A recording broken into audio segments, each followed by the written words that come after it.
Hi எல்லாருக்கும். இந்த video எதுக்குன்னு பார்த்தீங்கன்னா, பிசிஓடி பிரச்சனையோட நிறைய பேர் வந்து ப்ரெக்னென்சிக்கு ட்ரை பண்ணிகிட்ருக்காங்க. அதில் நானும் ஒருத்தி. எனக்கும் சின்ன வயசுலேருந்தே நான் ஏஜ் அட்டெண்ட் பண்ணதுலேருந்தே பிசிஓடி பிரச்சனை இருந்திருக்கு. எப்போவுமே பீரியட்ஸ் டிலே ஆகிருந்திருக்கு. ரேராக தான் சில சைக்கிள்ஸ் வந்து ரெகுலர் ஆகும். மற்றபடி எல்லா சைக்கிள்ஸுமே ரெகுலராக தான் இருந்திருக்கு. நான் அப்போ டாக்டர்கிட்ட போனப்போ டேப்லெட்ஸ் கொடுப்பாங்க. டேப்லெட்ஸ் சாப்பிட்றப்போ ரெகுலராக இருக்கும், மறுபடியும் ரெகுலர் ஆயிரும். அதனால நான் அதை பெருசாக எடுத்துக்கிட்டதில்லை. இப்போ வந்து எனக்கு வந்து ஏஜ் 28 ஆயிடுச்சு. மேரேஜ் ஆகி 1 year ஆகுது. நான் இப்போ வந்து ப்ரெக்னென்சிக்கு ட்ரை பண்ண போகிறப்போ எனக்கு இந்த இஷ்யூ வருது. என்ன இஷ்யூனா, பீரியட்ஸ் இரெகுலராக இருக்கனால என்னால் வந்து ஓவலேஷன் டேட் வந்து கெஸ் பண்ண முடியல. இது வந்து சரி பண்ணுறதுக்கு நானும் யூடியூப்பில் ஃபஸ்ட்டு நம்ம போகிறது யூடியூப்ன்றனால யூடியூப்பில் போய் நிறைய வீடியோஸ் பார்த்தேன். எதுலேயுமே வந்துட்டு எந்த ஒரு கிளியர் எக்ஸ்ப்ளனேஷனுமே இல்லை. அதனால சரி நம்மளே வீடியோ போடலான்னு போட்டிருக்கேன். நான் வந்து இந்த ப்ராசஸ் இப்போ தான் ஸ்டார்ட் பண்ணுறேன். ஃபர்ஸ்ட் வீடியோ இதுதான். நான் வந்து ஸ்டார்ட் பண்ணுறது வந்து ஒரு லைஃப் ஸ்டைல் சேஞ்ச்லேருந்து ஸ்டார்ட் பண்ணுறேன். ஃபர்ஸ்ட் சேஞ்ச் வந்து டெய்லி ஒரு 30 minutes வாக்கிங். ரொம்ப ஹெவி ஒர்க் அவுட் பண்ணக்கூடாது. பேசிக், அதாவது ஜென்டலாக தான் இருக்கணும். அதே நேரத்தில் ஆக்டிவாக இருக்கணும். அப்போ தான் வந்து பிளட் ஃப்ளோ ஜாஸ்தி ஆகும் யூட்ரஸ்க்கு அப்படின்னு சொன்னாங்க. அதனால வந்து நான் 30 to 40 minutes வாக்கிங் ஒரு நாளைக்கு. அதை நீங்கள் மார்னிங் ஈவினிங் சேர்த்து கூட பண்ணலாம். அது போக கொஞ்சம் நேரம் யோகா. இது மட்டும் தான் நான் பண்ண போகிறேன்.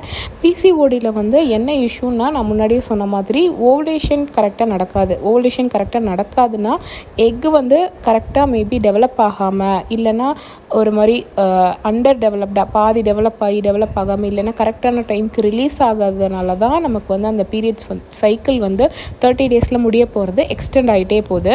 இதுதான் வந்து நம்மளோட ரீசன். இப்போது இதனால என்னென்னா, நம்மளால் ஓவலேஷன் டேட் கெஸ் பண்ண முடியாது. அப்போது எப்போ நம்ம வந்து கன்செப்ஷன் வச்சுக்கணும், சேர்ந்துருக்கணுன்றது நம்மளால் யோசிச்சே பார்க்க முடியாது, கன்சிடரே பண்ண முடியாது எந்த டேட்டுமே. இப்போது பிசிஓஎஸ்னாலே என்ன ஃபுல் நெகட்டிவ்ஸ் மட்டும்தான் நீங்கள் கேட்டிருப்பீங்க. ஒரே ஒரு பாசிட்டிவ் விஷயத்தோடு நான் இந்த ஜேர்னி வந்து ஸ்டார்ட் பண்ணணுன்னு நான் நினைக்கிறேன்.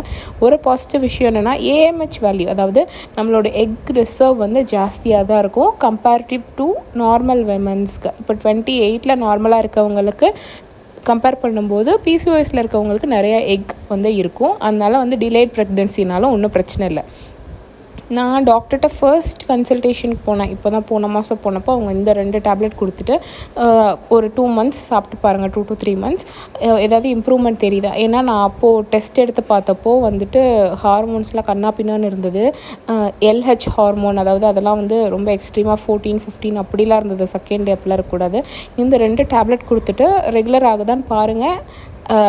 இரெகுலராக தான் இருந்ததுன்னா வர சொன்னாங்க. நான் அந்த 2 டேப்லெட் 2.5 months கிட்ட சாப்பிட்டேன். மறுபடியும் இந்த சைக்கிளும் எனக்கு இரெகுலராக தான் இருக்குது. ஒரு 15 days வந்து தள்ளி போயிருக்கு. அதனால நான் வந்து டாக்டர்கிட்ட வந்து போகிறேன். ஏன்னா எனக்கு ஓவலேஷன் டெஸ்ட்டு எதுவுமே ஒர்க் அவுட் ஆகலை. எல்லாமே வந்துட்டு அந்த டார்க் லைனுன்னு சொல்கிறாங்க. அந்த டார்க் லைன் வந்து எனக்கு ஒரு 5 days கண்டினியூஸாக வருது. என்னைக்கு ஓவலேஷன் எதுவுமே என்னால் கெஸ் பண்ண முடியல. அதனால டாக்டர்கிட்ட போயிட்டு நெக்ஸ்ட் வீடியோ வந்து நான் வந்து போடுறேன். Let's start.